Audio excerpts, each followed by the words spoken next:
Hello guys, Andrew here. Welcome back to Drew Tutorial. And in this video, I'm going to show you how to update your account name on your Upwork account.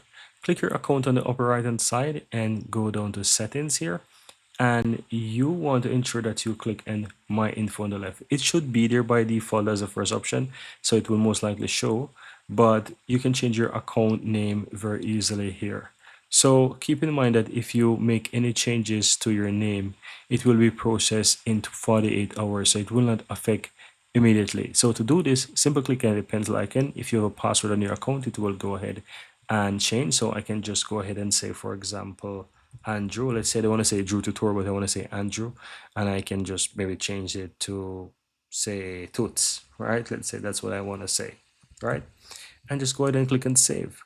And it's pretty much it. Now you can see that it's successfully updated, but you will not see any changes, until 48 hours. So keep that in mind.